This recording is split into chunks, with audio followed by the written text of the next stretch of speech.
Oh, petit réveil à côté d'Agrigento. Ça va les ampoules? Oui. Livy. La taxe pour la mafia, c'est 1 € par personne. Je déconne même pas. Hop, et la petite kitchenette. Et aujourd'hui, on va avaler des temples. Et puis des bords de mer que Marion a trouvé qui sont jolis, tout blancs. Allez, on est parti. Marion est en train de mettre les clés là-bas. Et puis, direction Agrigente. Les temples, la vallée des temples. Allez, on laisse la voiture là. On espère qu'il va pas faire de dommages à la voiture. Et on est parti à pied. On commence à apercevoir le temple. Je crois que c'est celui de Zeus. Il y en a tellement sur cette vallée. On galère un petit peu comme tous les touristes à trouver l'entrée de la vallée des temples. Mais en attendant, il y a une belle vue.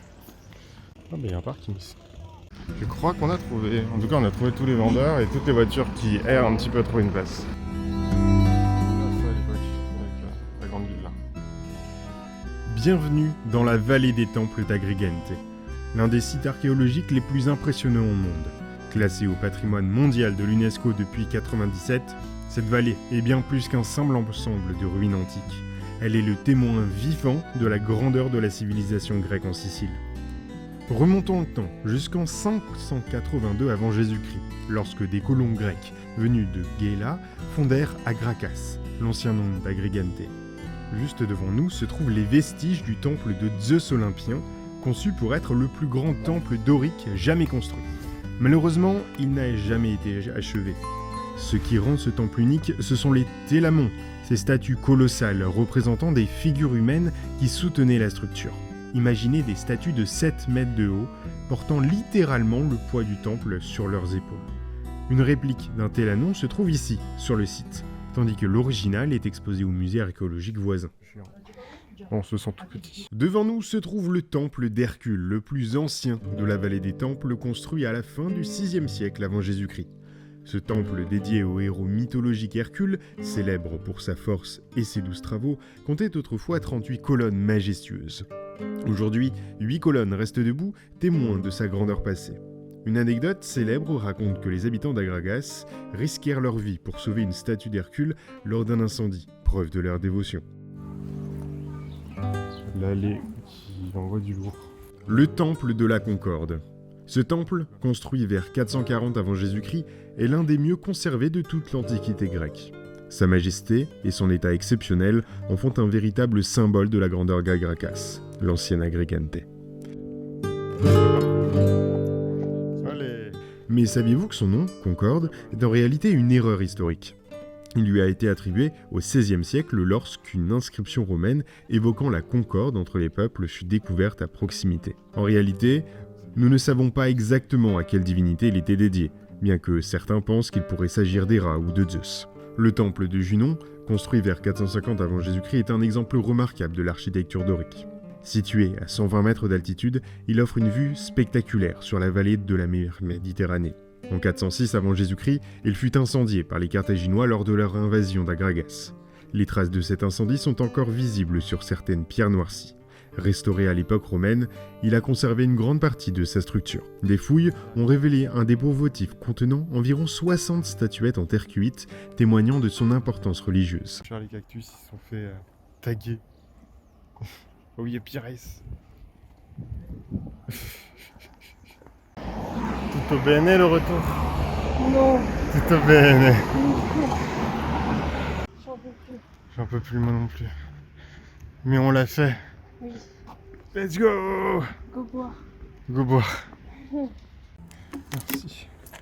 Blou blou blou blou blou blou. Nous ça fait quelques heures depuis on n'a pas filmé, on s'est posé sur la plage, on a mangé. Ça s'appelle comment? Starka Deitrouki. C'est un beau rocher bien blanc. Oh les petits chiens. Avec les chiens derrière, ils me font rire, ils sont en train de faire trempette quoi.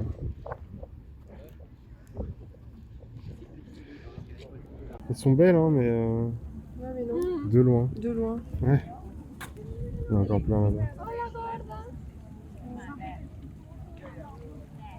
Je suis un peu déphasée là. Ouais, le temps d'émerger. La voiture elle est en haut. Là, il y a des risques d'éboulement. Donc on peut pas aller dessus. Mais en même temps, ouais, c'est vraiment effrité quoi. Il suffit d'une petite pierre qui en touche une autre et c'est le drame.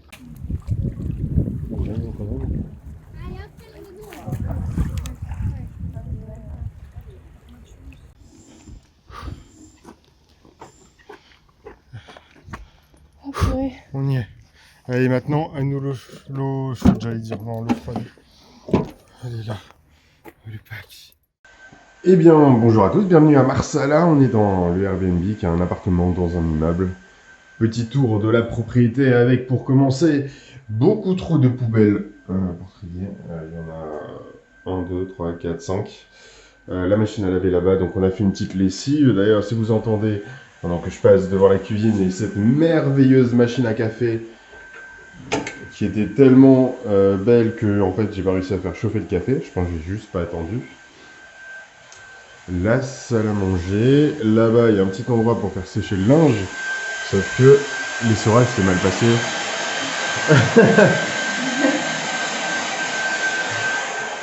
Et on arrive dans la chambre à coucher. Il y a quand même des beaux tableaux. On se croirait dans un musée. Dans le petit ascenseur qui fonctionne, voilà. À l'ancienne. T'appuies sur 0? Ouais. Vas-y. Oh ouais. J'aime pas les ascenseurs comme ça, je te jure. Et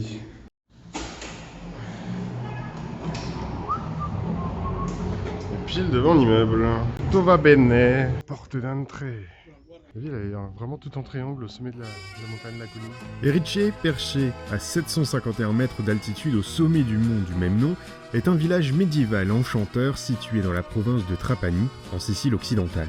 Historiquement, Erice aurait été fondé par les Élimes, un peuple né de la fusion entre Troyens et les autochtones siciliens, les Sicanes. Erice est surnommée la ville aux 100 églises. Après la conquête normande en 1067, les lieux de culte païens, comme le temple de Vénus, furent transformés en édifices chrétiens, comme la Chiesa Madre que nous venons de voir. Les nombreuses églises d'Erice, comme San Giuliano et San Pietro, structuraient la vie culturelle, spirituelle et sociale des habitants. Aujourd'hui encore, les processions religieuses et l'atmosphère mystique du village rendent hommage à cet héritage chrétien. La ville d'Erice est organisée dans un périmètre triangulaire, typique des fortifications médiévales, avec des rues étroites et pavées.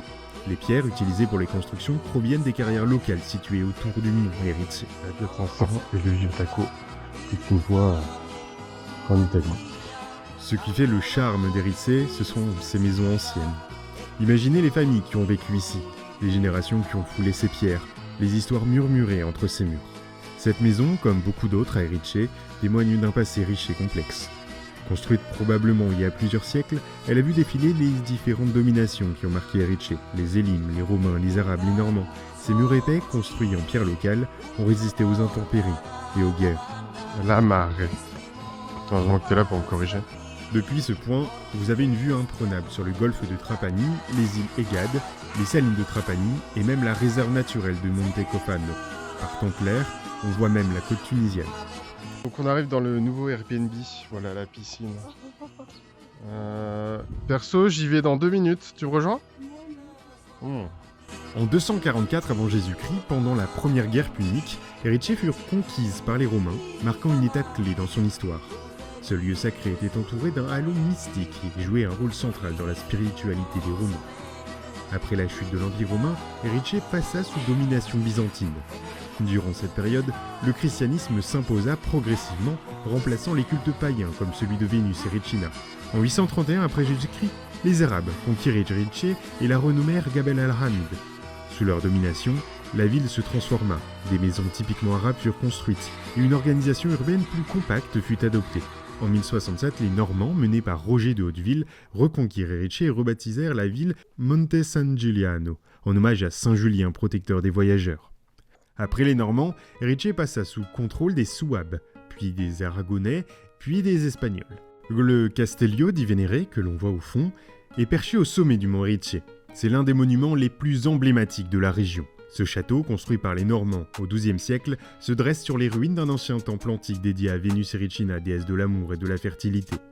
Celui a traversé les âges, mêlant mythologie, religion et stratégie militaire. Lorsque les Normands conquirent Erice au XIIe siècle, ils détruisirent le temple païen pour construire une forteresse militaire, le Castello di Venere. Les pierres du temple antique furent réutilisées pour bâtir le château et ses murailles. Ce château servait à défendre la ville et symbolisait la domination chrétienne sur une région autrefois marquée par des cultes païens et musulmans. Cette position permettait non seulement de surveiller les environs, mais aussi d'affirmer la puissance de ses occupants face aux envahisseurs. Le château était entouré de tours reliées par des courtines crénelées et protégé par un pont-levis. Il servait non seulement de bastion militaire, mais aussi de siège administratif. Le Castello y rendait la justice pénale, tandis que le Bajulo administrait les affaires civiles et collectait les impôts. Sous le règne des Bourbons, le château de Vénus fut temporairement utilisé comme prison pour des opposants politiques et des criminels. Une histoire raconte qu'un groupe de prisonniers enfermés dans les parties les plus reculées du château aurait tenté de s'évader en creusant un tunnel dans les murs épais. Cependant, leur tentative échoua lorsqu'ils rencontrèrent une couche de pierre antique particulièrement dure, héritée des fondations du temple de Vénus. Sous la domination des Habsbourg, le château de Vénus devint un symbole de l'autorité impériale. Une particularité notable est le portail d'entrée, orné des armoiries de Charles Quint, empereur du Saint-Empire romain germanique et du roi d'Espagne. Là-bas on va à Trapani, avec les marais salants à côté. Les grandes étendues d'eau pour laisser l'eau s'évaporer et récolter le sel de mer. On dirait que t'es mon caméraman. Trop. Il y a des goûts qui sont assez osés. Pistache, saucisse, bacon. C'est osé. Allez, c'est le temps du repas. Oui. Qu'est-ce que c'est que ça déjà? Arancionnette. Arancionnette. C'est quoi? Qu'est-ce qu'il y a dedans? Ouais. C'est une spécialité sicilienne, ma foi. Jusque-là, c'est du salé. Oui. Des onion rings. Et ceci, c'est ce que j'ai montré juste avant. Du quoi? Pistache. Pistache, je crois qu'il y a du bacon. Ouais. Je sais plus trop ce qu'il y a dedans, mais on verra. Ça a l'air bon en tout cas.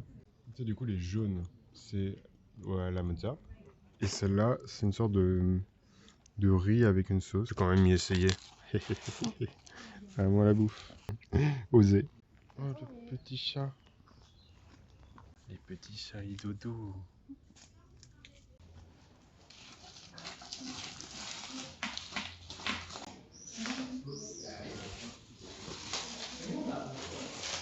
Il ira avec la collecte des statues égyptiennes. Encore faut-il qu'il rentre dans le sac. T'inquiète, on a suffisamment de rochers de l'Etna pour... Je te jure, ma valise, je vais jeter tous mes vêtements, j'ai juste gardé des trucs. In the pocket. Et de retour avec la voiture. On a un petit copain qui s'est mis à côté de nous, qui a essayé de nous chaparder l'ombre. On a quand même la meilleure place du parking, hein, je veux pas dire. Allez go. Garé comme un Sicilien au port. Ouais, on dépasse un peu quand même. Toi, t'es rouge comme... Comme une écrevisse. Tutto va bene, je sais plus. Elle repère sa prochaine proie. Oh, l'arbre, il a bien vécu et il a le droit à une deuxième jeunesse. On l'a coupé en deux et pourtant toujours vivant. Comme Renault. Ah! Madame est contente.